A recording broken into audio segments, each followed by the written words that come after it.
Hello everyone and welcome back to another episode of 8 Dead Giants. This is episode 3 and I am joined today by one of the other giants. Yes, finally I have a co-host joining me today and we've got Rob back, resurrected into podcasting land, something he maybe didn't expect to be doing because he told me a minute ago that he got rid of his microphone, but still he has a headset and it sounds pretty good, to be fair guys. Hopefully it sounds pretty good. Definitely not sponsored by Razer, it's fine. and we're back today. We're gonna talk about a few things, and probably I'll let Rob introduce himself a bit to you guys as well, so you know who he is and where his interests lie.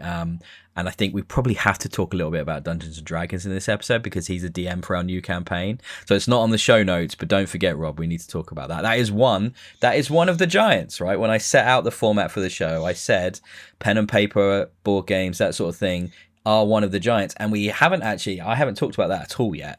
So I think there's a good opportunity for you to have a chat around that a little bit today as well. That'd be great. And I've just completely surprised him with that. We didn't talk about that in the plan at all. So yeah, that's always good. I'm sure he loves that. But in other things that we're going to talk about today, we're going to talk about some movies. We're going to talk about Warfare, the Andromeda Strain, and the Tron franchise. In TV, we're going to talk a little bit about Last of Us and Andor. In gaming, we're going to talk a bit about Giant Bomb's resurrection from the dead, which I'm incredibly happy about. That literally happened this morning.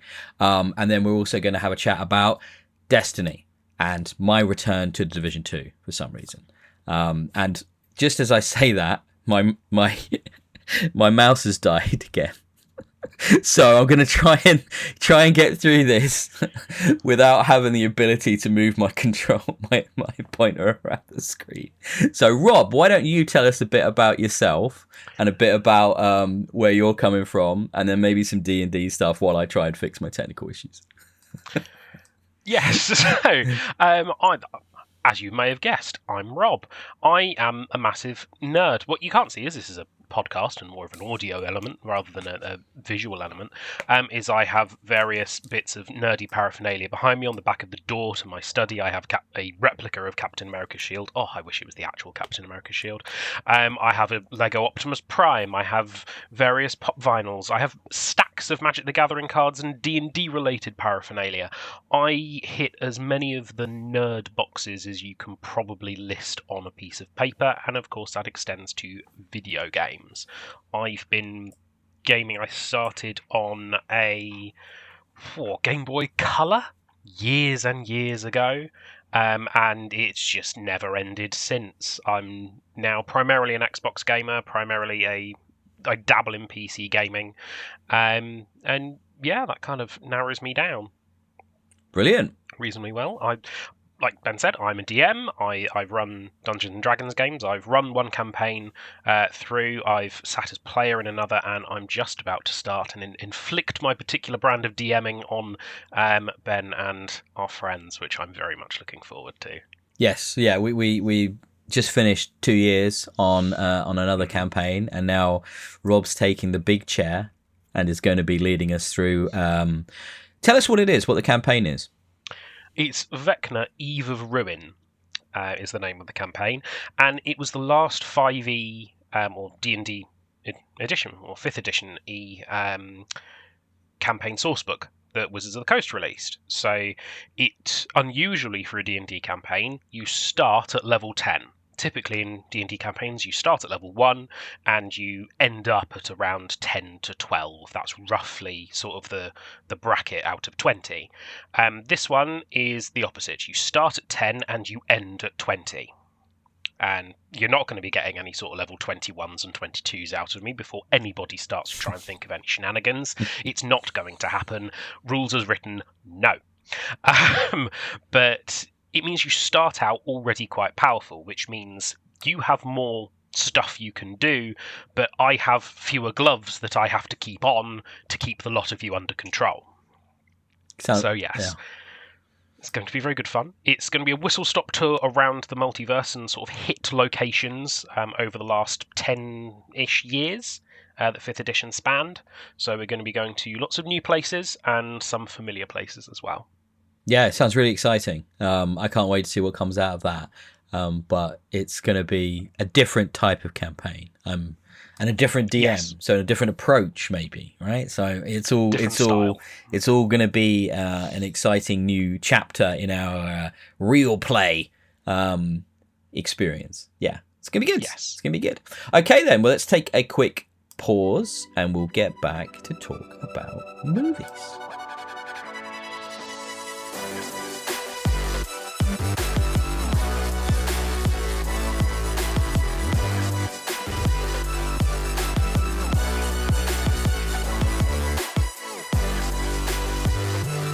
Okay, and we're back to talk about movies, one of the giants of this episode.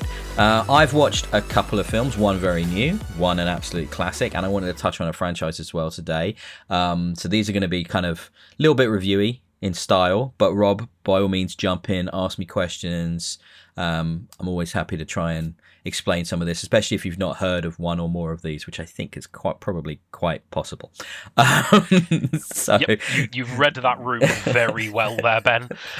I had a brilliant feeling. prediction. I had a feeling. Right, so let's talk about Warfare first of all. It's interesting because last week I reviewed a A24 movie, which was Death of a Unicorn, starring Paul Rudd and Jenna Ortega, and this week I'm reviewing another A24 movie, directed by Alex Garland and Ray Mendoza. Now, Alex Garland I mentioned last week as well because he's coming back with Danny Boyle to do 28 Years Later, which is what kind of set them both off in their careers into the stratosphere of Hollywood. But here, this is a very different film. This is a really interesting movie, Warfare. Now, it's not got a big overarching plot. It's not got a 3-act structure. It's not got lots of well-defined characters.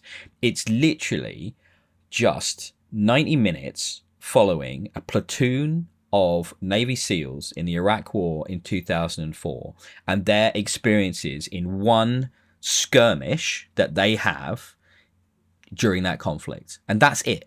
There's not lots of big, saving the world or defusing the bomb or saving the hostage. It's just this very grounded, very realistic depiction of what real warfare is for the boots on the ground, for the people on the ground. And that's where Ray Mendoza has come into this, who wrote and directed it with Alex Garland. He was one of the soldiers that was there in this conflict and in that battle. And this is the true story, exactly based on the memories of the veterans that survived that skirmish, depicted in film for us to see.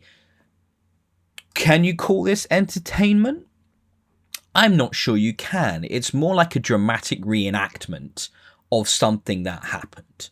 And it's almost educational. It's almost like trying to convey the brutality, the suddenness, the extreme violence, the horror of what is war in the modern day and age. Now, it's got some faces in it you might recognize. Will Poulter, who shows up in a lot of things. I can't remember the actor's name, but the guy playing Johnny Storm in the new Fantastic Four movie, he's in it.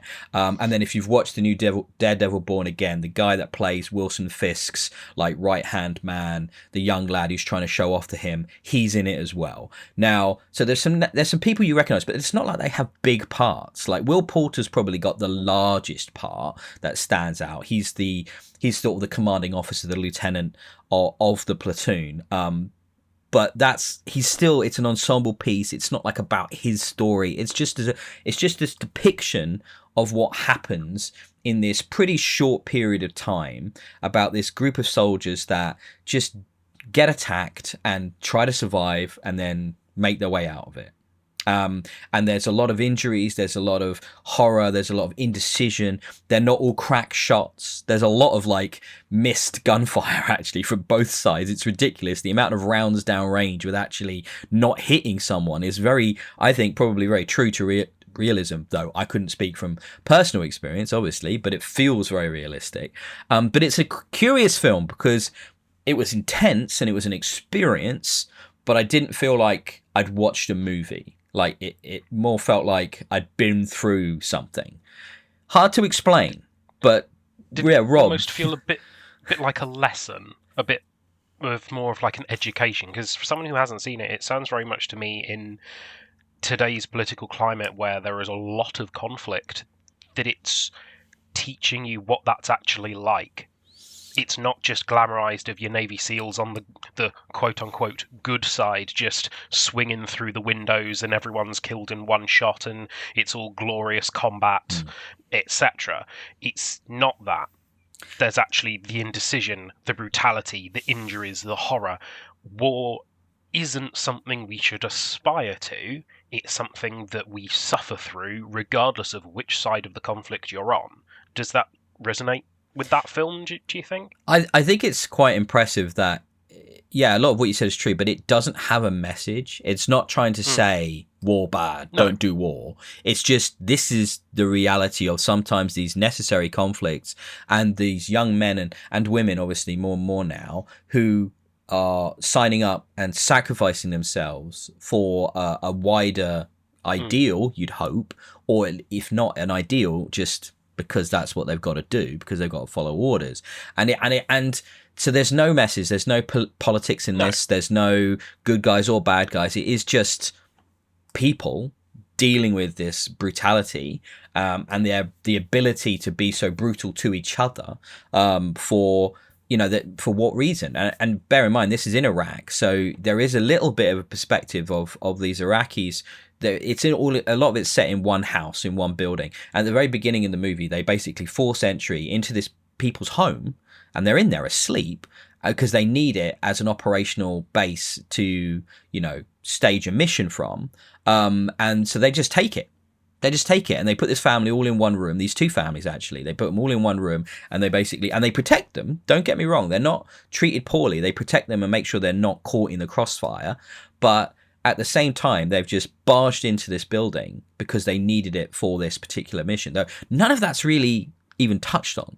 Like, there isn't really any setup around why they're there. They're just there because to them, like the boots on the ground, this low-ranking soldier, they're not going to have a great understanding of why they're doing what they're doing. They just need to get it done and survive.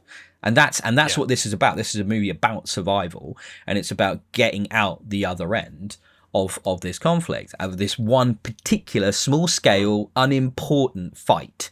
And that's what it is. And it's just, I thought it was really interesting. I can't say I had like an amazing time. I thought it was curious, and it was very well directed. Would I say it was well written? Not a lot of dialogue, really.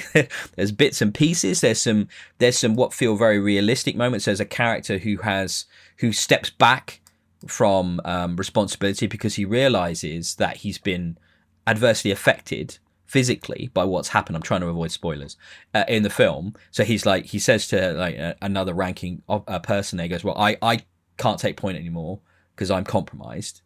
Can you do it? So that hero is not a hero. He's recognizing his own weakness. And I thought that was really cool. That was a really nice moment in that felt very mature, right? Because you could either that character to be put up on a pedestal as like a hero, or portrayed as a villain through his weakness. But it's not. It's just, dude is just a human doing his best, right? And he knows that he can't do his best right now because he's been compromised.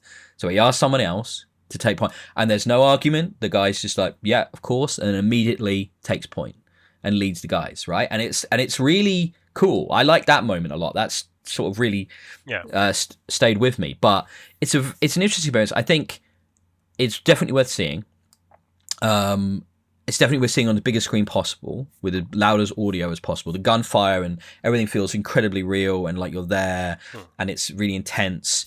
I just don't know if I call it a movie because it doesn't have a character or plot, really. Like, so there's moments, but there's no kind of central plot. It's a strange one. It's a strange one. It definitely seems like a pretty unique type of theatrical film experience. Yeah, definitely. Yeah, it's pretty unique. Yeah, I can't think of many other movies quite like that. So let's move on to my next one, which you couldn't really get more different from. And that's The Andromeda Strain from 1971.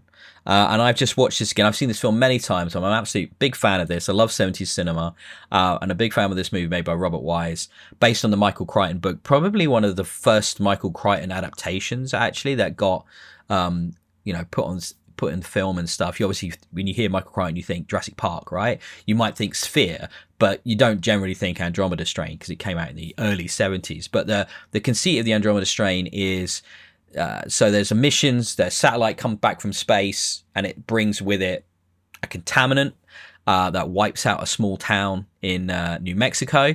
And then it's basically about this group of 4 scientists, and they're sciencing the way through the problem. So that all the characters in this really are the scientists, and they basically get locked down to work through the issue of this contaminant that could be, catastrophic to the planet.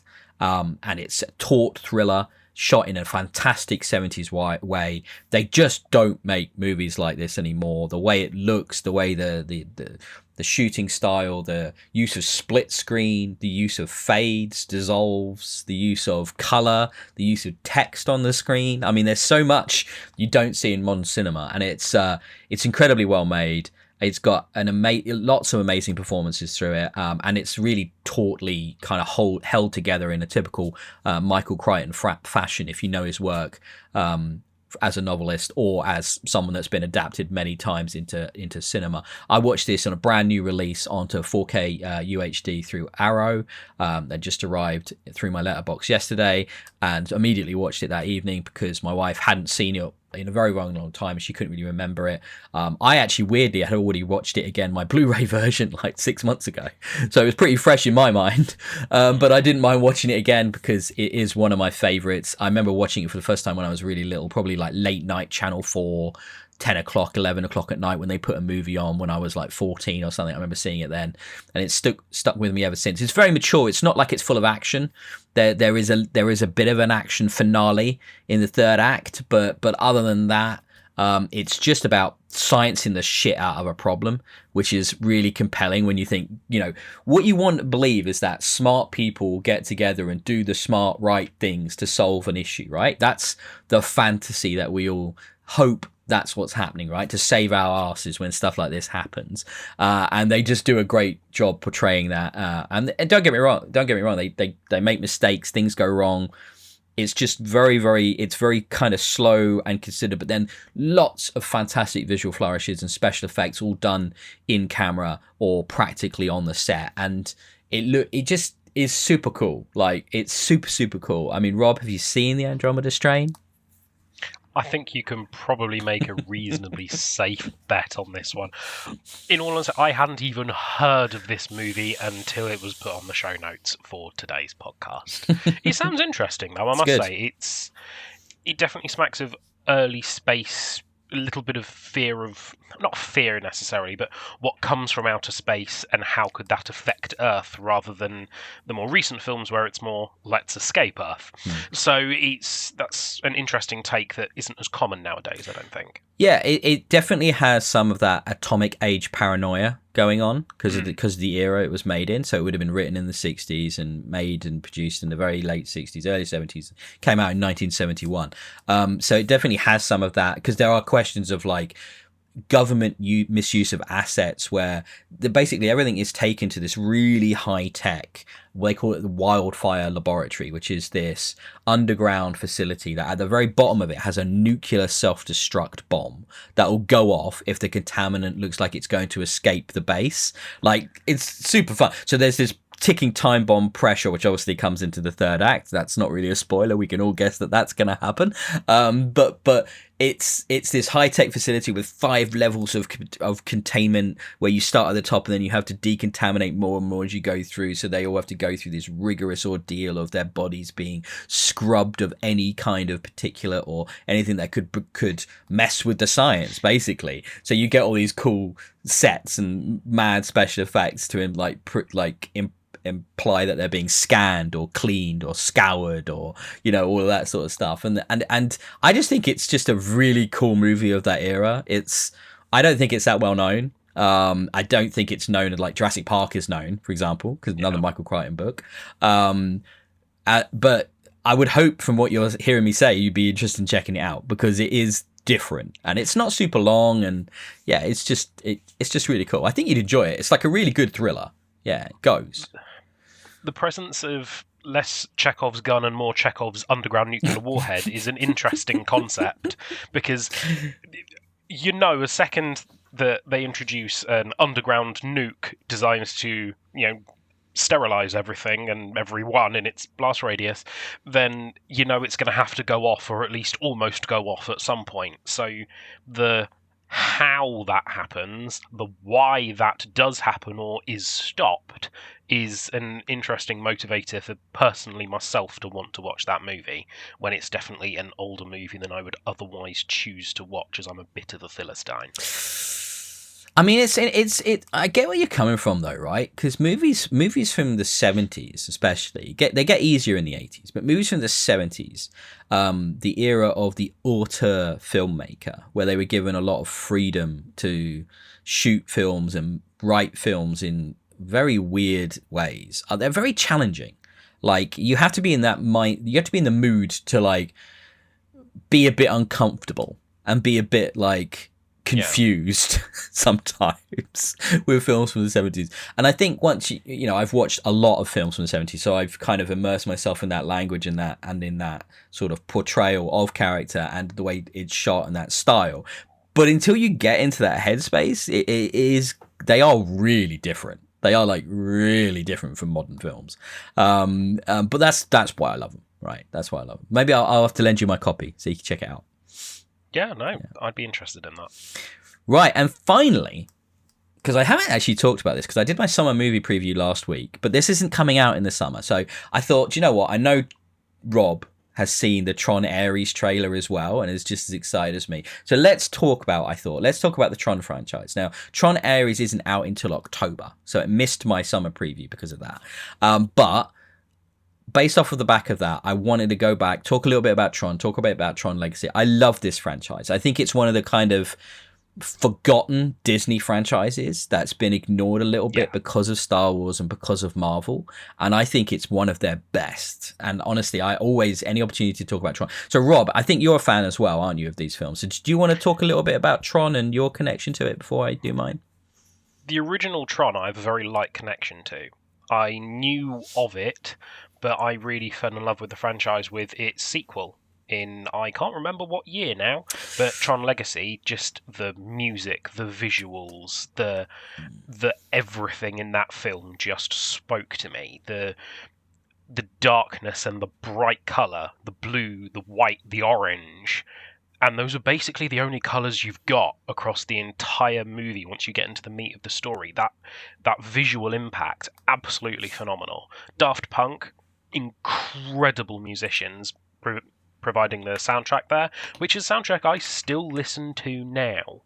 I like a good OST in a movie, but that's just on another level.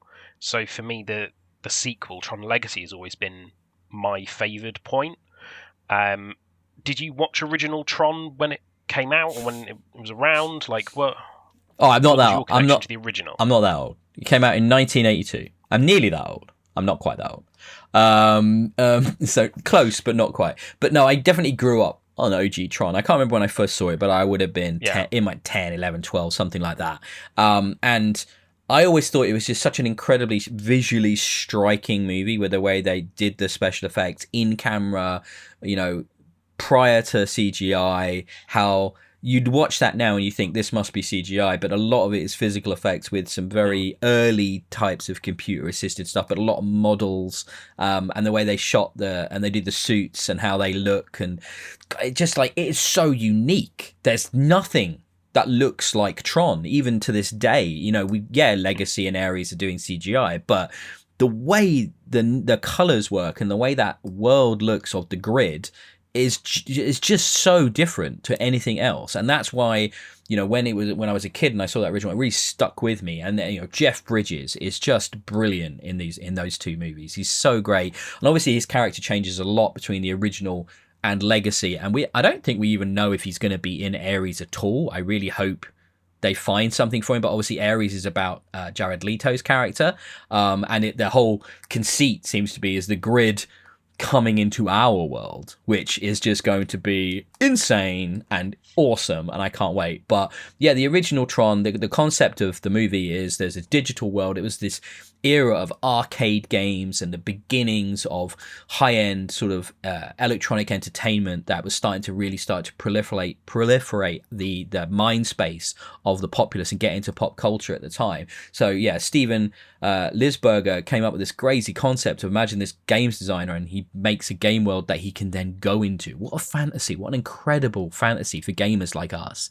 I mean, that is just so awesome, the idea of being able to go into the video game and be a part of that, be a character in a video game. And that's what Jeff Bridges' character gets to do in the first movie, and he's fighting the MC, which is the master computer program, the MCP, and he's dealing with all of that, and it's, you know, evil corporate greed versus, you know, independent technology and game designer, and it's this great like little man fighting the big man kind of thing. And then obviously the titular character Tron is played by one of my favorite TV actors that I know him from, Bruce Boxleitner, who obviously is Captain Sheridan in Babylon 5, right? But before he was Captain Sheridan in Babylon 5, he was Tron in the original Tron, which is just super cool to me. And there's that connection there for me to that franchise from one to another, which is, both of them are really important to me.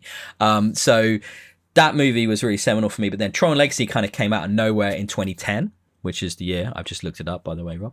And I felt like it was a 2010 movie, but it was like one of those first 2010s movie. It's got a real 2010s vibe to it, doesn't it? Yeah. And that's another great movie, which again, like you said, right, that soundtrack. But we've kind of, in that point, Jeff Bridges has become this sort of digital guru. He's a bit Jesus-y, shall we say. And he gets to play himself as well, remember, as like a young version of himself. Young him, and he plays digital him as well, because he's represented as a clone version of him as Clue. Yeah, and that's really really early digital de-aging and doubling tech, and you can tell it looks a bit ropey. It looked ropey then, and it looks even ropier now considering how far that technology's come on, but it's a tiny aspect of that movie. Like, the movie's got the most incredible visual style coupled with the most incredible soundtrack. I'm trying to remember who was in it. It's Olivia Wilde.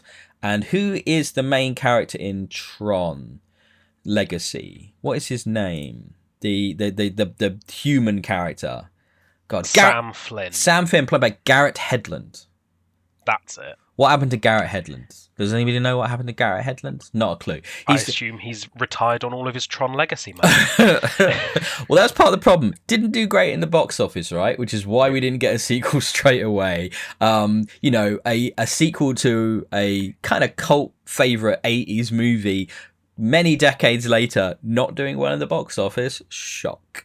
Like, this was the era of franchise sequels to IP that had no right to exist, if you remember as well, right? We had all these pointless sequels that were 20 years later or 30 years later just because it was an existing IP, so it was slightly easier for the system to chuck it out. And now we've got, you know, again, 15 years later, right? 15 years later, after Tron Legacy, we're getting Tron Ares, right? With Jared Leto, who I'm Jeff not... Bridges. Jeff Bridges. Well. Jeff Bridges He's is confirmed. down. I've looked it up. But do we like Jared Leto, Rob? What do we feel about Jared Leto? My preference for Jared Leto is entirely based on the role Jared Leto is portraying at the time that Jared Leto is on my screen. He can be very good, and then he can be Joker in the Suicide Squad. You know, he's a polarizing man, I think, is probably, or polarizing actor is probably the best way to describe him. If he acts well, this is going to be fantastic. If he doesn't, oh boy. I think he's a good actor, but what puts me off of him is the antics around the acting, not so much the actual performance, where you hear he's meant to be, he's super character, right? So he goes full method. So when he was Joker, he was like sending really weird things to cast members and not really working with them and being very adversarial and difficult. And I that method acting thing is super strange to me. Like, I don't know, I've never been an actor like that, so I couldn't speak to how useful it would be for the performance, but seems to just make a lot of enemies for yourself. But I quite liked him in Blade Runner 2049.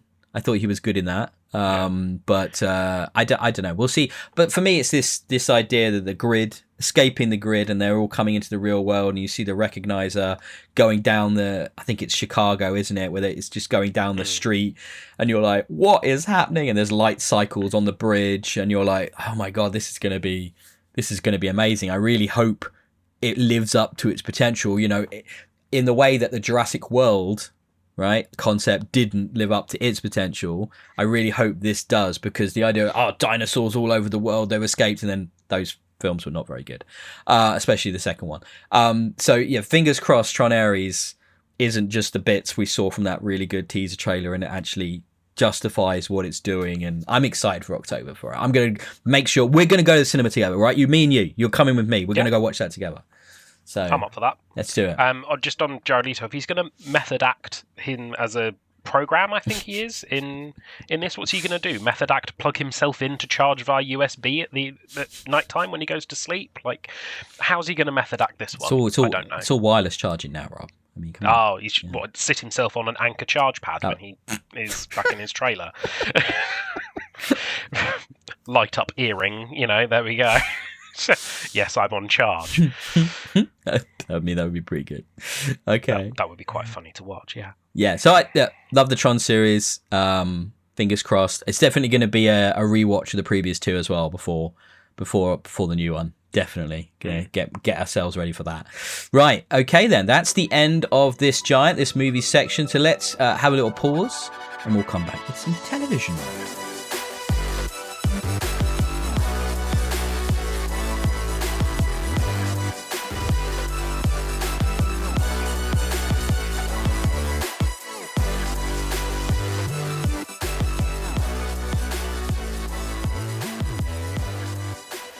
Okay, back to the TV. Now, before I get into my bits, Rob, I've got a couple of things on the show notes here. Like I said, Last of Us and Andor. Are you watching anything on TV at the minute? No. Nothing. It's just an unfortunately concise answer. I've started Daredevil Born Again. I do want to continue with that. How far? I've just not recently had the time. The first release of episodes, I think it was the first two. Oh, wow. Okay. Yeah. So I'm a touch behind. I do want to get to the end. Now that the whole season is out, I can just binge it, which is what I was really waiting for. I didn't want to keep having to wait. So yeah, that's definitely a show that's on my list. I've got my Disney Plus ready to watch that later this afternoon.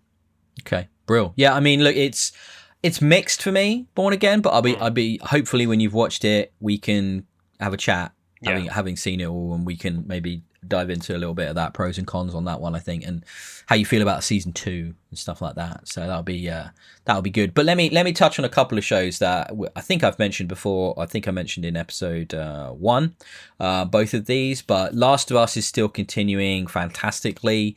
It's being incredibly faithful to the game at this point. The performances are incredible. So recently I got into there's a bit of a, so I run a TV community as well, TV show based community online, which I won't mention here, but there's been a bit of an argument going on there about why do people love The Last of Us so much when The Walking Dead already exists. And it's one of those things where I got a bit het up about that, because I like The Walking Dead quite a bit of it. I'm a big fan of the comics. I've read the comics all the way through 2 or 3 times. The show I got about 4 seasons in and got really burnt out on, because it just felt like it was treading water and never doing anything interesting or new, and the characters felt very one-dimensional. And look, the Walking Dead TV show is very much a product of its source material, right? Which is a comic book. It's inherently a bit lighter. The characters are inherently a little bit less fleshed out because of that. And it's kind of soapy, a bit more soapy, and a little bit more focused on action and set piece, right? The Last of Us, however, the whole thing with zombies, first of all, they're not zombies. Can we stop saying that's a comparative point? Because they are completely different in many ways. They are zombies. They are. Shut up. But that's sort of incidental, right? The core of The Last of Us is this story of a familial relationship for all intents and purposes, a father-daughter relationship. It's also a road trip story, and then in addition to that, it's a revenge story. It's the idea of the zombies or infected or whatever you want to call them, that's just incidental, and to be honest, they don't really even feature that much. So it's not about that. And I think people, it's so reductive when people go, oh, well, there's already this zombie thing. Why do we need more zombie things? Do something new. That would be like saying, when Shakespeare did some of his comedies, we don't need to do any more comedies after this. Shakespeare's done them now. They're all the same. Like, why bother doing any sitcoms or, anything else? Or the face after Star Trek, we don't need to do any more sci-fi space shows. Star Trek exists. They're all the same. Right, and yes, there are similarities. Of course there are, because that's how media and entertainment works, right? There's genres, but there's still room to tell independent. Yeah, but there's still room to tell different stories, right? 28 years later, when I go and see that, I would expect it to be entirely different to The Walking Dead and The Last of Us, and have its own thing going on, because it is its own thing with its own creators and its own writers and its own focus. So there's this backlash happening with The Last of Us right now, which always happens. It's tall poppy syndrome. When the popular thing sticks its head up above the parapet, everyone wants to cut it down, right? That's just what happens, and it's just sad. And online, it just pisses me off. It's just like, guys, if you don't like something as well, you don't have to watch it. Just stop, right? So from an outsider's perspective, I've seen neither of these shows. I've read or played neither of the surrounding media inspiring these shows, but Walking Dead has a reputation. Last of Us has a reputation, and I know it by that. And The Walking Dead's reputation, from my understanding at least, is that the humans are the real problem all along. And The Last of Us, that reputation is the father-daughter, quote-unquote, bond, the revenge story.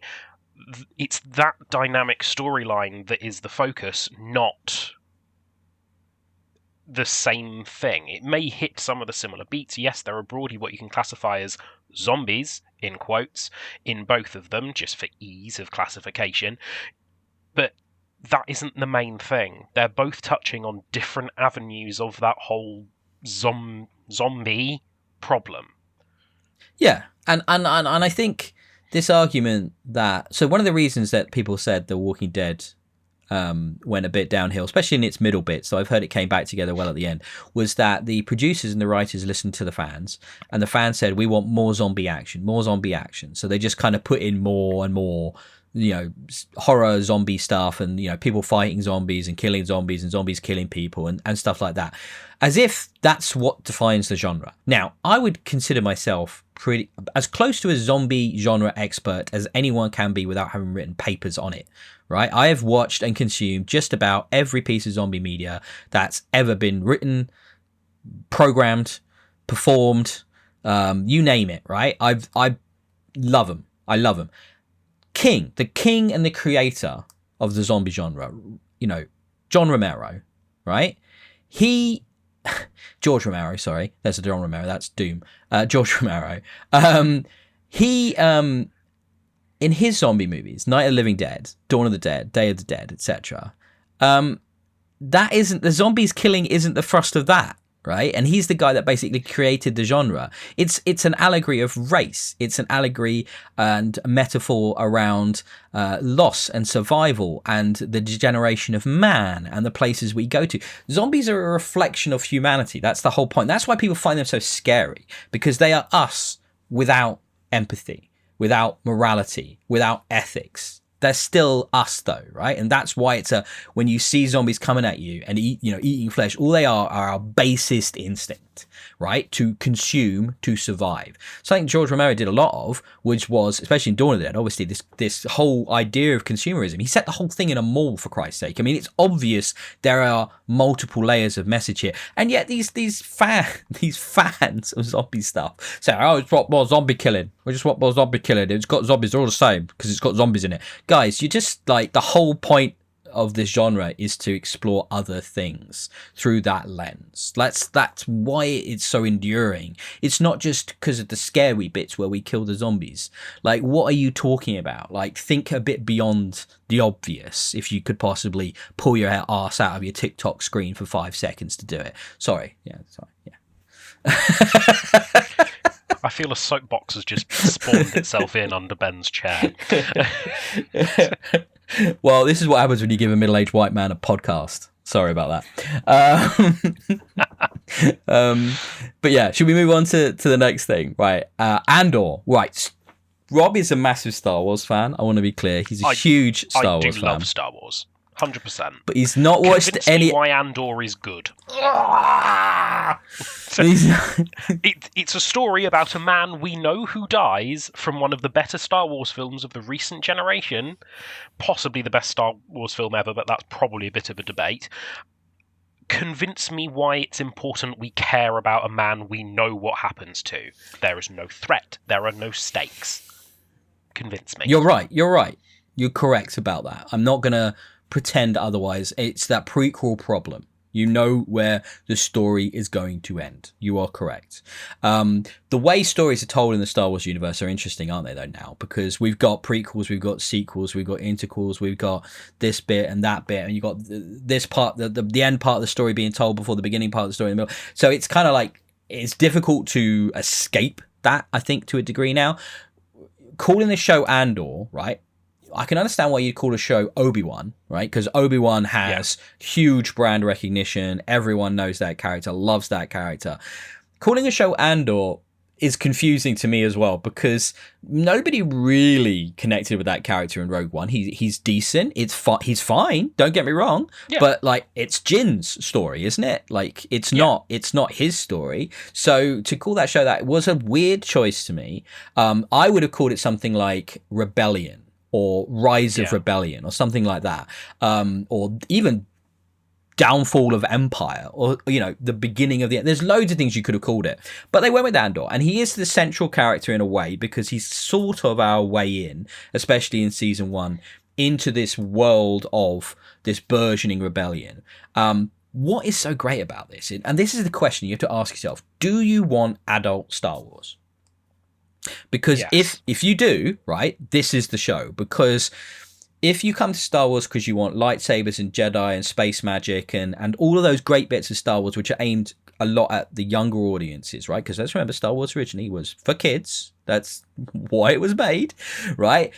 But if you are that fan of Star Wars where you've grown up on it and you've now become an adult and you want some mature Star Wars storytelling, this is the show. Because you've got these complex, moral, ethical issues around the idea of an empirical government with rebellion, the sacrifice of freedom for security. You've got this, and then you've got this cool, like, watching the Empire really be space Nazis. Because, like, if you're not in doubt that the Empire is space Nazis, you watch this show, you know these guys are Nazis. And it was like, they are straight up the most awful organization you've ever seen. But then there are the people on the periphery, right? There are the people who are Imperial citizens that are saying yes to bad things often enough that when they look back and they realize they've become that Nazi without really ever deciding consciously, I'm going to be that Nazi. So are they victims? Are they culpable? So it's all of these questions that stuff, you know, and obviously huge amount of metaphor and allegory and connection to what happened in World War II and prior to World War II, and the speed of Hitler's rise in the 30s, right? And how he took power and how he was welcomed with open arms by the German populace, by the majority of them, because of the security he brought, because of how he spoke to the masses and would encourage that resurgence of the German people, right? And that's exactly what we see in Andor. We see a very similar storytelling about how these people get swept up in this move towards extremism because they don't really see it as extremism. And on the other side, with the rebellion, they're not all peace and light. They do awful, horrific things. They sacrifice every part of themselves for the greater good, the possibility of freedom for generations to come.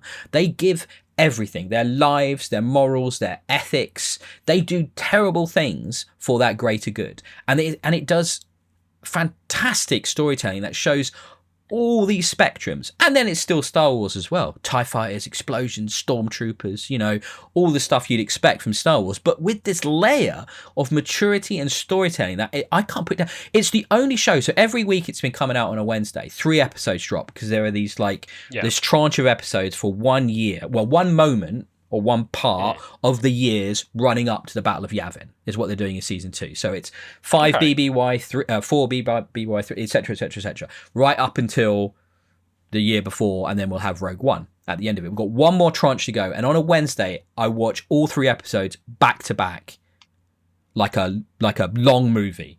And it's just the most compelling, amazing Star Wars. Like the last 3 that just happened, we saw, and this isn't a spoiler because it's been spoken about in Star Wars Rebels, just to be clear, so this is not a spoiler. We saw the massacre of Gorman happen, and it was just heart-wrenchingly terrible. Like, it was some of the hardest TV I've watched, and it's Star Wars.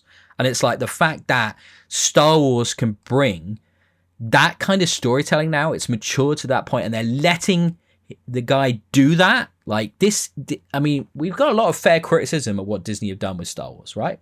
But this makes up for 99% of it. It is incredible, and it makes you think about stuff in ways that Star Wars never has. And the fact that it can exist next to an Acolyte or a Bad Batch, or what's the one that Jude Law was just in with the kids? I haven't even watched it yet, but that the Goonies in Star Wars, right? And it can exist next to that, sure. And that's what basically it's meant to be, basically, from what I've heard. Goonies in Star Wars, and I'll watch that. It looks like it will be fun, but it doesn't just have to be that, and it doesn't just have to be this. But now we have that.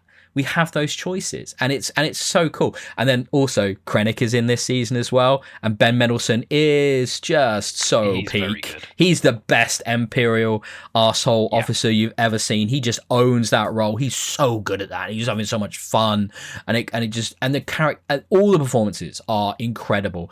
And Andor's there, but often Andor's there like looking a bit confused and a bit lost and a bit tormented Why by do I exist? My story isn't relevant for a film. But it's kind of like it will add up, and what they're saying it's doing is it reframes that character in that movie, and I'm looking forward to watching Rogue One after next week's final 3 episodes and seeing how I now feel about that character and where he now fits, and hopefully it will all make sense and connect up really well.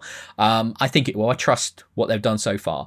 But sometimes he's just sort of like swept up in this tide of greater events around him, and it's kind of like, well, yeah, I'd probably be the same if I was stood there, like watching these stormtroopers just massacre innocents by the hundreds in front of me. Like it's hard to watch. Like it's really tough. I'm surprised the stormtroopers actually managed to land their shots. Well, when the people are pretty much lined up against the wall, it's not hard, right? So it's and like I said, they are space Nazis, right? It's clear as it's ever been, and I think in a way that's what we need right now, because there's a lot of confusion in parts of the world around Nazis. Like, are they as bad as they think? We think yes, they are. Yes, they are, guys. Yeah, reminder. See, Star Wars, they're not. Yep, just as bad. Like, see, yep, that's what they do. So it's really, really good, Rob, man. Like, honestly, I can't stop. It's like I said, there's no show where I would, every day it comes out, I carve out 2 hours plus that evening and I'm watching them back to back. There's nothing else like that I've had in years and years where I'm that compelled to watch it and know what happens next, because and it's just like, and it's Star Wars for Star Wars fans, right, as well. It's not like, that bit at the beginning where it's like 3 BBY. It doesn't say underneath 3 years. BBY means 3 years before the Battle of Yavin, the climactic conflict that happens at the end of the first movie regarding the Death Star. It doesn't explain it.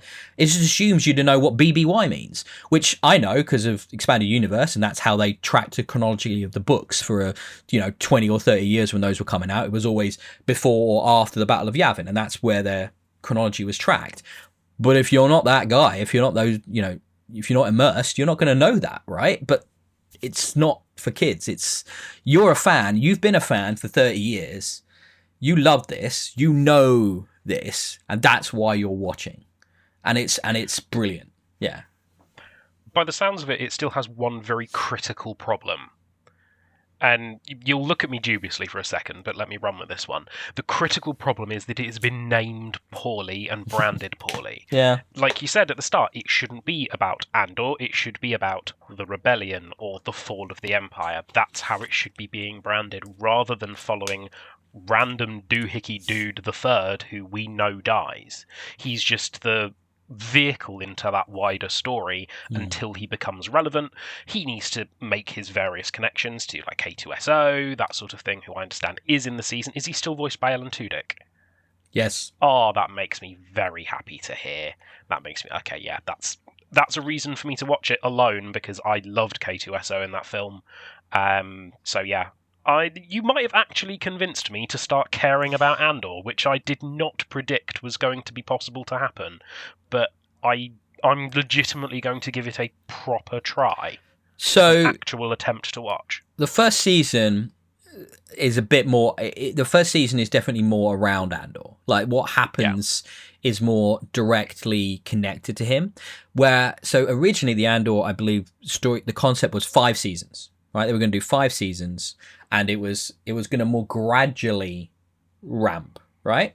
Yeah. And therefore split away. And I think when they only got the second season and they rejigged it and they've gone, right, we're going to do 3, these groups of episodes which are a year and then another year closer to Battle of Yavin, etc. Therefore, they had to broaden that focus a lot more in season 2. And it's a lot more Mon Mothma stuff. There's a lot, and she is incredible and like amazing. Like who would have thought? Again, talking about reframing characters now. Like Mon Mothma has so much more props for me than she ever did before this show. And then there's a lot more about like the whole Gorman front and the massacre of Gorman and why they're doing what they're doing on Gorman. And there's a whole they have they're like a French resistance. They even speak French on Gorman. Like they have this whole language, and it's really interesting. I mean, if you weren't sure that it's to do with World War II, like they literally have a French resistance in this. Yeah, I'm picking up some subtle similarities. Very, very hard to read. You know? Yeah, but then you've got this. Then you've got elements of the wider rebellion. You can see quite a lot of Saul Guerrera is in this, for example, from Rebels and things of that nature. So, no, Rebels, Clone Wars. Sorry, Saul Guerrera. Forrest Whitaker. Well. Is he post as well? He is, isn't he? Yeah, I think you are right. He can't. I don't know. I know he's been Star Wars. I think it is. I think it is Rebels. I was right the first time, no, because Clone Wars is too early, so it would have been Rebels. Yeah. But yeah, he's great with Forrest Whitaker in it in live action and stuff, and and that's a different kind of. There are all these different factions of the rebellion, and it's how they come together, and there's some stuff maybe on a Forest Moon. I'm just saying, possibly on a Forest Moon, which is pretty cool. And there's just all this coming together. I'm in the next 3 episodes. I'm like, what is it going to be? Like, what is it going to be? I'm so excited. You've got to check it out, man. I mean, and yeah, Andy Serkis in the first season is incredible as well. He plays this fantastic character that goes on a real journey. And it's really good, man. I think season 2 is a lot better than not a lot better. It's better than season 1. Season 1 was excellent, don't get me wrong, but season 2, because it feels more comfortably set into that wider universe now, it just connects, and every little bit of those connections, you're just, as a fan, you're like, oh, it's doing that thing, and it's talking about that thing, and that character just showed up, oh, like that, and X-Wings, oh, so it's just, can't help it. I'm expecting to make those noises while I sit and watch the movie or the TV show now. Oh, X-Wings! That's what I'm expecting. Yeah. I have to do that now. But I love it. You gotta watch it. Go watch Star Wars Andor, man. Do it. Okay. Do it. I will legitimately. I will give it a go. Let me put it this way: it's a lot better than Daredevil. A lot better. Interesting. A lot better than Daredevil. But Thunderbolts might be better than both of them, so you need to go and see that. I've not seen it yet. I should say, actually, as it has now been retitled by Disney. New Avengers. Yeah. I was really careful not to spoil that last week, by the way, when I talked about it. You did a very good job. And then Disney told everyone the next day. For the first time in existence, a company has been worse at keeping spoilers than you. Thank you. And you're terrible at keeping spoilers. Thank you. That's true. Because I don't believe in them. There have been many conversations where you've said, oh, have you heard of this film, ABC, and the spoiler is, and you've just charged straight through it. And the group of people who have been in the conversation have all yelled the word spoilers at you. It's good to see that we finally sunk in. I'm trying, but I just don't believe in them. My religion is anti-spoiler. Doesn't exist. Sorry. Right. Surely that's a spoiler for your religion. I think that's the end of TV. Rob, you good? Yes. Yep. And let's tie that giant up, and we'll move on to our final giant for the day.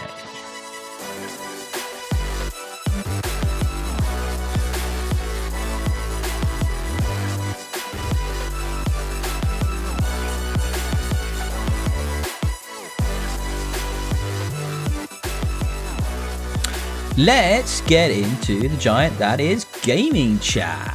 I think I'm gonna lead with you on this one, Rob. I want you to, so in the same way you wanted me to tell you why I needed to care about Andor, you need to convince me why I should care about Destiny 2 and coming back, because I've done the reading, I've watched a lot of the videos, I've watched all of the videos I think they've put out for this. I feel nothing. So help me. Okay. Help me. Because you know I loved it. I'm a Destiny guy, but I'm just like so done. This isn't Destiny 2 anymore, right? This, we are stopping, we are resetting. We finished the story, we've had the year-long epilogue of the 3 episodes as they've done this year. So bad. Haven't been fantastic, but they have realised that it hasn't been fantastic. They've done some good things, which I will explain shortly. Okay. There's an event going on right now, for example, that's fantastic fun, which I think you legitimately might enjoy. Okay. With Edge of Fate, the next big expansion in Destiny, which comes out on July 15th, we're basically having a reset. There are core systems resets, there are numbers resets, there's story resets. They can't delete the story that's happened before. You sort of hit the MCU thing where the story that's happened has happened, and they're now moving forward with their next set of story. And that takes time to build. So that's where I'm going with we're essentially at Destiny 1 again. We've had the space opera story with the light and dark. We've killed the witness. We've dealt with the ripples of that. And now this is a new set of story. Now, I personally am not of the opinion this is going to be as grand of a scale as the Light and Darkness saga, because hitting gold twice is hard. Hitting gold once is difficult. And because they fired 30% of the staff at Bungie? Yes, that too. So it's going to be 30% less golden than it was. We are now travelling to a planet called Kepler, which is still in our solar system. It's still in our backyard. They're trying to take it into being a more local story.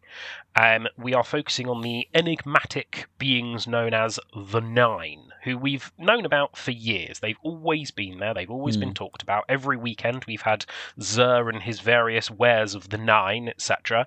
But we've got more context about them now. They're not some shadowy council who are all on the same side and dictating galactic events.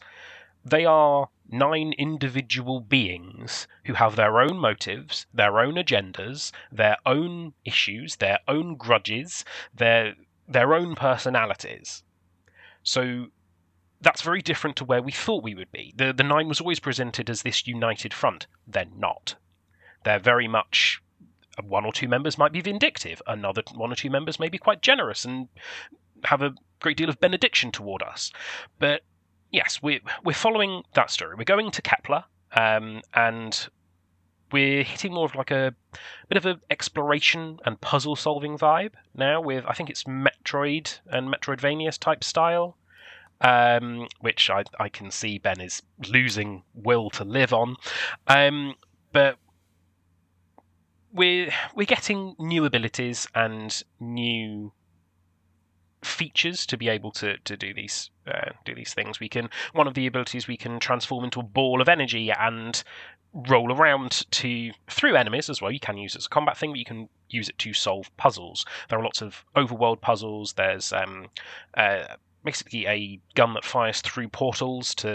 You've got to hit a button, but you have to fire it, off to the left when the button's in the right, because then it dings around several different portals and ends up at the end result, that sort of thing.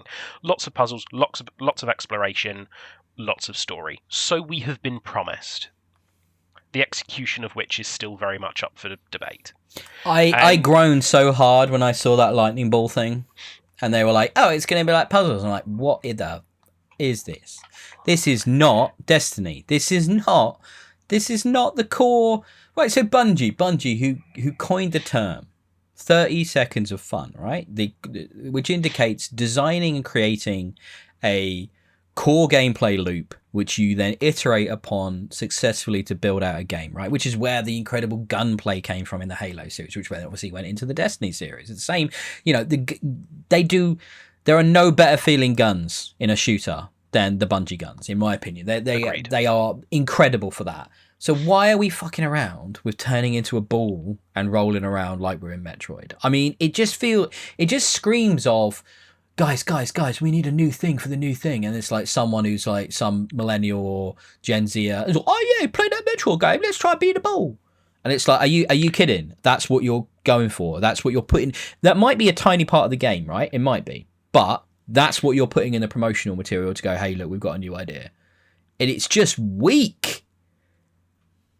But what you're objecting to there is depth. That's not depth. It's a just gimmick. Shooting. Hang on. Here we go again. Hey, now you remember what this was like. Yeah. Yeah, no, I do. It's coming back. You said Bungie is all about 30 seconds of fun and the gunplay, right? Yes, 100%. That is definitely the core thing. But over the last 10 plus years of Destiny, it's delved deeper than that. Some of the biggest community turnout events have been for puzzles. ARG-related puzzles have brought the community together. We had the Corridors of Time that brought people together for a couple of weeks trying to solve this thing. I mean, maybe not weeks, but it was at least a week. Trying to solve a huge riddle and logic puzzle in the game. The puzzles have been an integral part of Destiny for a while. They're just not a component of the game that you have engaged with. That doesn't mean that they are not an important component that has done incredibly well and positively for Bungie in the past. So them doubling down into the smaller scale puzzles and some slightly questionable, maybe, exploration methods, like turning into a giant ball of lightning, sure, whatever, makes sense. They're trying to pander to both audiences and provide a bit more depth. It's not just more shooting, more gunning, yay. There's exploration, there's secrets. You have to go and work for it, rather than just being handed to you in front of you and it's just a straight line point and click, because otherwise what's the point? Yeah, no, you're right. I'm not going to argue with that. It's not the part of Destiny that's ever engaged me. That community puzzle thing, or even just like, I even get bored of the jumping puzzles, right? Which have always been a part of the level design in Destiny. I find all that stuff really tedious because to me the gun sandbox, the mixture of the powers, the grenades, your specials, the different types of guns, the loadouts, crafting that build that really works for you. That's the bit that I get hooked into with Destiny, and even some of that RNG grind, right? Because I do like games like that too, like the Diablos and things of that. Well, Borderlands, where you're pushing for that god roll, right? And how that incentivizes it. That to me is where the core of Destiny is. And I see what you're saying, right? They've done that for a long, long time now, and it's like, do we need to look at other areas? Should we be diversifying? I think the other thing that this might speak to is I did flippantly joke about the staff reductions, the funding reductions and what's happening at Bungie, how it's owned by PlayStation now, and it's now another part of their wider studio system. And it's sort of like, I do slightly worry that for going for puzzles and gimmicks, i.e. make it hard, it means that people take longer to do a thing, which means you don't need to make as many things, right? You don't need to work on the harder aspects of, say, balancing and how to keep that core element I was talking about fresh, because you can just give them this long time consuming other thing to get lost on for a while. And also, hey, new shiny, we did new shiny, you can't be mad. And it's like, I don't know. They're kind of damned if they do, damned if they don't. They're doing. I believe that the guys working on it love it. They're doing the best they can with what they've got. And I will, of course, give it a go. This is the first time, though, I've thought to myself, am I going to stump up ahead of time for the big full-blown packet? Because, spend the 85 quid, I think it is. Yeah. Because I have not really touched the episodes. Like, I did not engage with the episode content. I did not engage with anything they've done this last year post the finale of the big story. And I've really fallen off it, and therefore I feel like I've not gotten my money's worth from the money I spent, like I would have normally every other year. Basically, I have gotten that, and to the point where I've gone back to old games of this genre, open world shooter loot games like the Division 2, right, where it's like I'm still, and that's got a new story piece of content coming out, expansion content coming out this month. Who knew, right? After nothing for years, we've got new content for that. But yeah, I want to come back to Destiny because I love it. I loved my time with it. I loved playing with the clan, playing with you, but I'm just feeling so bad now. So tell me a little bit about what's happening right now. So, okay, well, I'm just going to ignore that for a second. Okay. You want better loot chase in Edge of Fate. You want more loot to chase, right? And better loot and more of an understanding to how to classify your loot as being better, right? Sure. Yes, they have both of that now coming in for armor and weapons as of Edge of Fate, with a tiering system. Weapons you get and armor pieces you get will have a tier built into them that is automatically generated. So this is a tier 3 weapon because it's pretty middle of the road. Tier 1 weapon, it's a crock, a dog drop. A tier 5 weapon, this is the best one you can get. This has got all your different perk options. This has got your shiny variant. Or for armor, this has got your high stat rolls. They've reworked all of the stats. So, to be clear, all 6 of them have changed. I wouldn't need to go online and look up a gun and look up what the best roll of the gun will be. It will literally just go, tier 5, this is the best you can have. Yes. I mean, that's brilliant. That's awesome, right? Because then you get that, you see that tier 5 drop, and you get that dopamine hit, and you go, shit, yeah, like that. Exactly. And even if it's not a gun that you would normally use in your build, you might then think, I'm going to craft a build around that gun because it's a tier 5. Now that's genius. That is how it should be. Brilliant. So I watched the videos and I read stuff, and it's like, to me, like, this is all aimed at like new players almost, where it's like this stuff, what you're talking about, this is what excites the Destiny 1 alpha player here sat opposite you right now, because this is the stuff that matters to us, right? And surely that's what the majority of the player base is. So why are they not focusing on crap like that? I don't know. Okay. Because they're also introducing different ways to play. Instead of just having a galaxy map in front of you that you have to figure out, hang on, where the fudge do I need to go? They're introducing something called the Portal, which you can customize your gameplay experience with 50 plus different modifiers. And the more modifiers and the harder you make it for yourself, the better gear you get. It encourages you to, if you want just a relaxed time, just a blitz through story, have no modifiers on, just cruise through it, you'll get gear for it. But if you want a challenge, if you want to get sweaty, okay, dial up those modifiers, get to those thresholds, and suddenly you can drop some powerful shit from it. Okay. So they are trying to appeal to that. Something they're doing at the moment, to bring us back around full circle to your question, is something called Rights of the Nine. A activity in Destiny that's been around for a very long time are called dungeons. Typically we get 1 to 2 of them a year, and they've always been reasonably inaccessible for a more solo-facing player like yourself. They've introduced now different difficulties for them.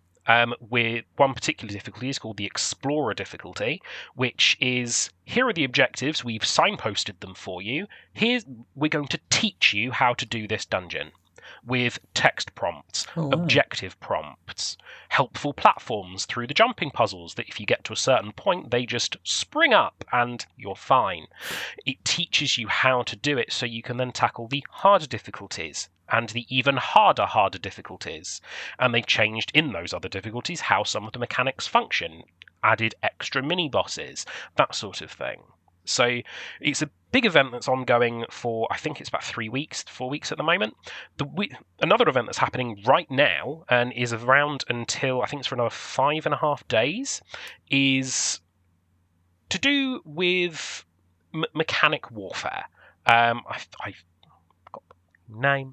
Have you ever wanted to go for go to battle in a tank against, say, a fallen brig? Yeah, sure. One of the fallen mechs. Or have you ever wanted to be in a fallen brig and fighting one of the tanks, for example? Yeah, sure. Yeah. Yeah. That playlist exists. It's Heavy Metal, that's the name. It's 3v3 kill confirmed. 3 of you are in Griffin tanks. 3 of you are in fallen brigs. Go nuts. So it's like a crazy Crucible variant. Yes. Crazy Crucible variant. It's That's the fun. only time I've played PvP ever. All of your stats are normalised, everything is set back to basic, and you're just 3 tanks versus 3 mechs. Go nuts. Okay. And it's really fun. It is going to come back. They've got a limited edition reward called the Griffin. It's a sparrow with guns. It's cool. Okay. Slower, but guns, which is definitely It's like Jim. phrase. It's like, do you remember we all desperate for the SRL to come back and they never brought that back? It's like, bring back the SRL, man. That should be a permanent. That should be a permanent list. Sorry, Sparrow Racing League. Sorry, which I thought was such a great idea. You've got these awesome sparrows. Let's have racing with them, right? Wipeout style. And yet that was Destiny 1, wasn't it? But they never actually brought it back. I don't know why. Strange. So it's, like I said, it's valid for the next, I think, 5 days. It's definitely worth dabbling in, even if you don't want to get through the rewards pass. They've changed how events function, which have made it a lot more intuitive, uniting all of the event information in one place under one button press, which is lovely. Definitely worth dabbling in if you want some tank on mech warfare. Do you want to know the other thing that's weirdly prohibitive for me with Destiny right now? Go for it. The file size. Like, it has become not a small game. It has become quite ridiculous. It's best part of 150 gigabytes. And it's like, to have that installed, even on like my 1 terabyte Series X, I have to have like a lot less games on there just to be able to do it. And like Game Pass right now is crazy for games. Like there's so much, like Doom Dark Ages drops this coming week, for example, which I'm all going to be over. I've already got the limited edition controller. I can't wait to play the game. So it's kind of like, and we'll be talking about that next week, I guarantee it. But you know, there's so much good stuff on Game Pass, like big releases that I'm like, you know, Exhibition 33 and that and South of Midnight, and like, you know, where have I got room on my hard drive for 150 gigs for Destiny 2, which I barely touch anymore? I haven't even got Diablo installed at the moment, right? For that reason. So it's like, you know, you've got to pick and choose, haven't you? So it's sort of like, it's a bit annoying that. But I wanted to go back to this new content a little bit, this Kepler thing. Right, yes. and how we're staying in the solar system. They want to keep it more local. That sounds like the opposite direction to go to me. After that, I thought with that cutscene we got, it looked like we were going to space. And no, we're just going to piss around in the solar system like we always have. That screams of, plans have changed last minute, and we're going to have to reduce the scope a bit. But then I saw the screenshots of this Kepler. It looks like it's more like interdimensional. I saw like an aircraft carrier and like Earth bits on this planet. It's like, what's going on? This character that seems to be human but isn't, and he's all fish out of water, and it's like, okay, I'm moderately intrigued around the story. I like the idea of the 9 stuff. I think that's cool. Let's explore that. But it does still feel like what you alluded to, the post Endgame Marvel Cinematic Universe, which is like treading water until we find out, or we find something that works and sticks going forwards. And it's like, ooh, we saw how well that went for Marvel. Not great. Yes, but to find something that sticks, you've got to start swimming. This has to be a step 1, and we have to view it as a step 1. This isn't a step 74. This is a step 1 again. It's the start of a new saga. It's the start of a new story. Look, I'm the biggest Marvel fan ever, right? And I try to convince myself of that, and I try to convince others of that with that stuff as well. And I think it's fair to say that while it might be true, that a lot of that stuff was still bad. Oh, right. I'm not referencing Marvel. Marvel didn't start swimming. They just kept throwing things at the sea and hoping some of it would float. Yeah, but that could be this. And then they didn't double down on the things that floated. It could be this, yes. But we won't know until we try. It's fair. I'm not. You yourself, even last week, said you still turn up to all of the Marvel films day one. I do, because I was sat in that cinema watching Thunderbolts, me and 6 other people on opening weekend, which was pretty depressing, and the numbers are not good in the box office for it. It's done less than Cap, even though Cap was meant to be considerably inferior, which, I mean, I liked it, but it's not as good. Cap had some timing on its side, in all fairness. It came out, I believe, on Valentine's Day, International Let's Go See a Film and Then Go Out for Dinner Day. So could be that. The Thunderbolts is much better than that. But look, I have to decide then. Are you going for the big edition like always? I don't know if I'm going for the big edition purely for other reasons outside of the game. I'm definitely getting it day one. Definitely. I'm intrigued by the second expansion coming in the next calendar year, which is Renegades. I mean, are you? Yeah.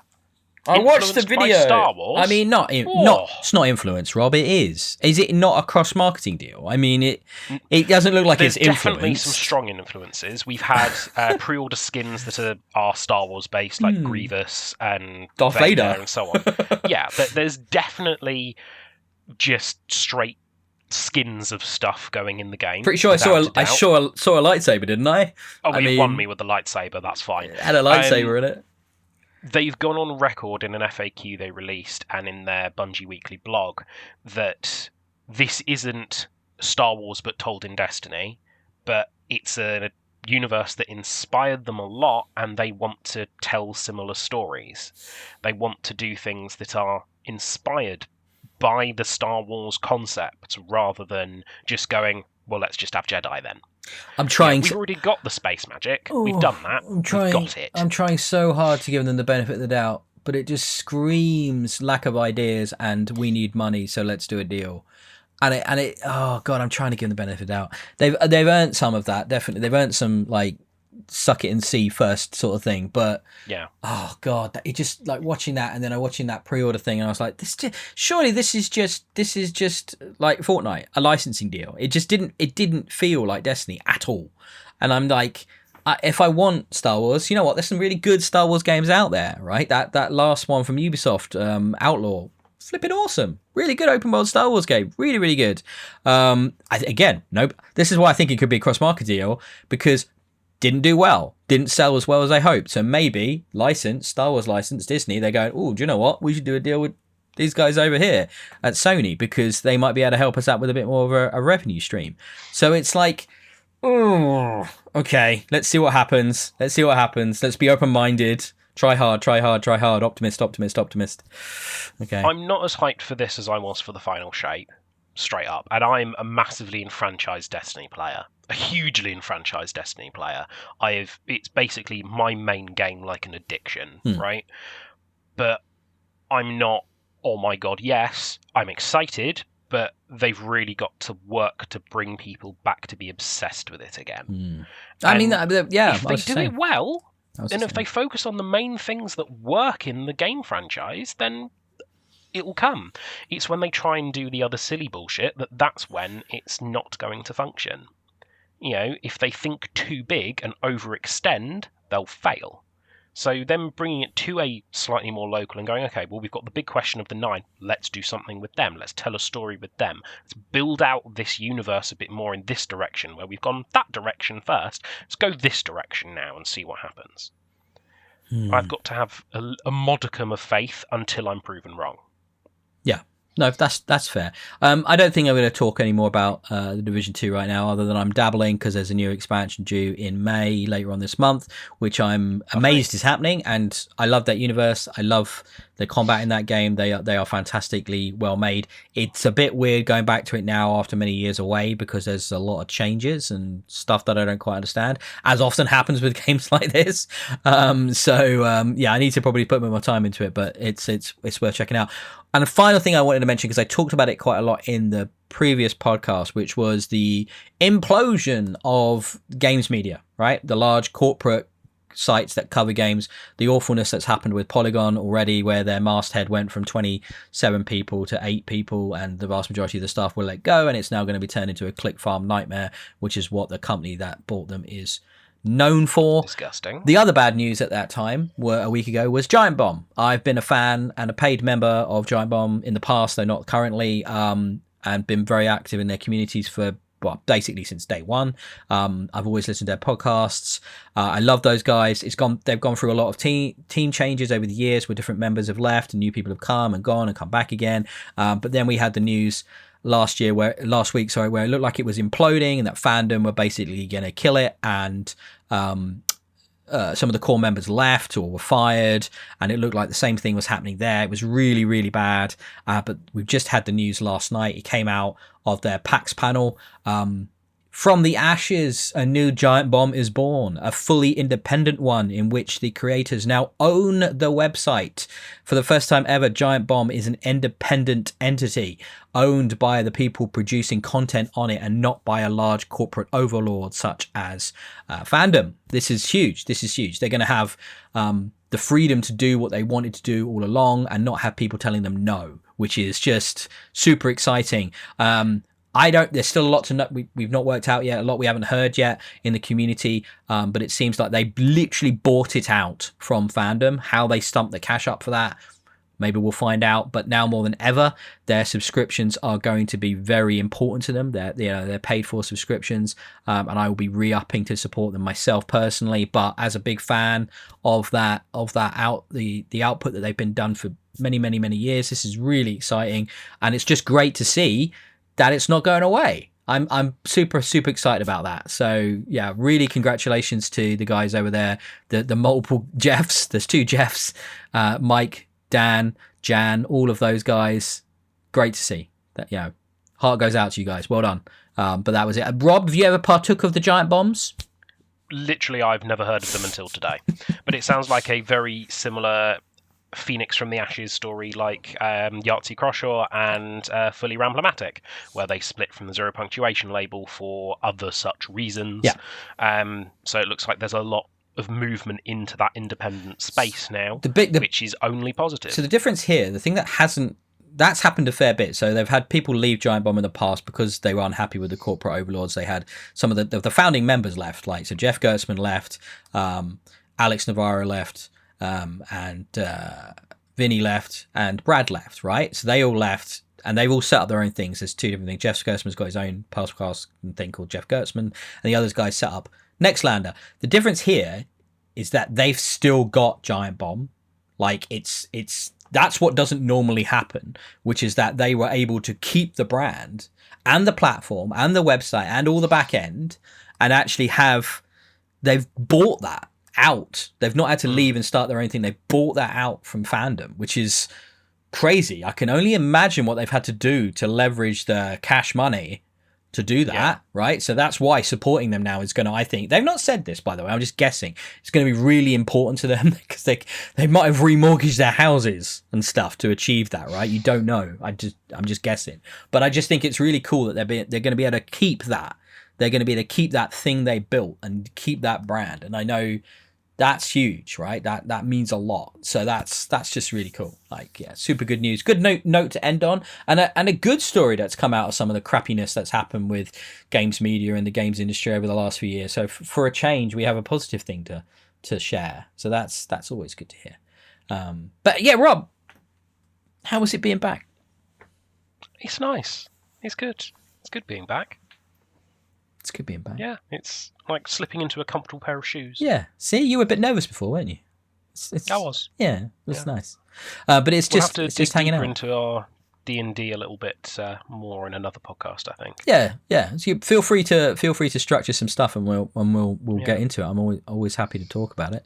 But it was good. We talked about a few things today, but I think that brings us to the end of episode 3 of 8 Dead Giants. I will be back next week in some form. I might have another co-host. I might not, because Rob pointed out to me earlier. So far, the planned recording time and date is during Eurovision, and we're all crazy Eurovision fans, so I suspect we'll all be wanting to watch Eurovision rather than recording a podcast. Prospective co-host being a Eurovision fan, you're a Eurovision fan, so I'm not entirely sure that you're going to want to record during that. No, probably not. So I might be solo recording again next week, in which I will probably just talk about Doom the Dark Ages for an hour. So something to So if you want to Doom the Dark Ages podcast, next week is the week for you. I am the reviews. Have you seen the reviews? It's like 9s and 4s and 5s and out of 5s and 10s, and it's really good reviews. I am so excited to play that game. I love the Doom game so much. Right. Bye then. Thank you. Hopefully this will save and not crash. Bye. Bye.